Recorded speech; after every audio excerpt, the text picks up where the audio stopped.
অনেক দিন আগের কথা। ছোট্ট এক গ্রামে বাস করত এক গরিব মুসলিম পরিবার, মা আর তার একমাত্র মেয়ে আফরিন। আফরিনের বাবা ছিলেন একজন দিনমজুর, যিনি অনেক বছর আগে এক দুর্ঘটনায় মারা যান। সেই থেকে মা মেয়ের জীবন হয়ে পড়ে কঠিন ও কষ্টে ভরা।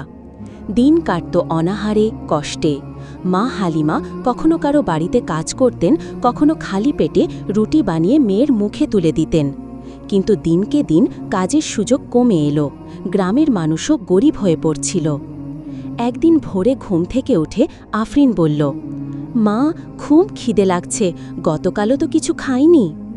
মা হালিমা কেঁপে উঠলেন, নিজের আঁচলটা ধরে চোখ মুছলেন। ঘরে একটাও চাল বা আটা নেই, কিছুই নেই। আফরিনের মুখের দিকে তাকাতে পারছিলেন না। একটুখানি চুপ থেকে বললেন, বাবা, আমি একটু বাইরে যাচ্ছি, দেখি কিছু জোগাড় করতে পারি, তুই একটু ধৈর্য ধরো। আফরিন কিছু না বলে ধীরে ধীরে ঘরের বাইরে বেরিয়ে পড়ল।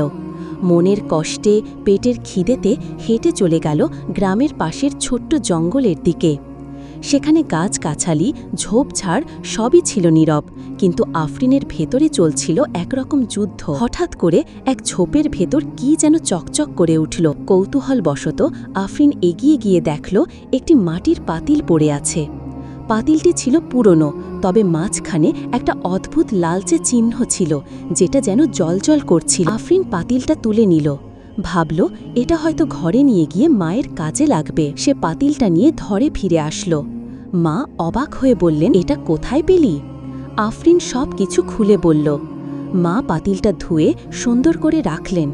হঠাৎ খেয়াল করলেন পাতিলের পাশে একটা ছোট কাগজ আটকে আছে। কাগজটা খুলে দেখে লেখা, এই পাতিলে যদি কিছু রাখো তা শতগুণে বাড়বে, কিন্তু শর্ত একটাই, লোভ করা যাবে না, শুধু প্রয়োজন অনুযায়ী ব্যবহার করতে হবে। মা মেয়ে প্রথমে বিশ্বাস করল না। পরে মা মজা করে এক টুকরো রুটি পাতিলে রাখলেন। কিছুক্ষণ পর তাকিয়ে দেখেন রুটি 5টা হয়ে গেছে। তারা অবাক, খুশি, চোখে পানি। পরের দিন চাল রাখলেন, তা কেজির জিনিস হয়ে গেল বস্তা বস্তা। মা আর আফরিন আল্লাহর নাম করে শুকরিয়া আদায় করলেন। তারা শুধু নিজেদের জন্য নয়, পাড়ার গরিবদেরও খাবার দিতে লাগলেন। দিনে দিনে তারা একটু ভালো অবস্থায় এলো। ঘর মেরামত হলো, মা অসুস্থতা থেকে সেরে উঠলেন, আফরিন স্কুলে ভর্তি হলো। কিন্তু মা আফরিনকে বারবার বলতেন, এই জাদুর জিনিস শুধু আল্লাহর রহমত, এটা নিয়ে লোভ করলে সব শেষ হয়ে যাবে।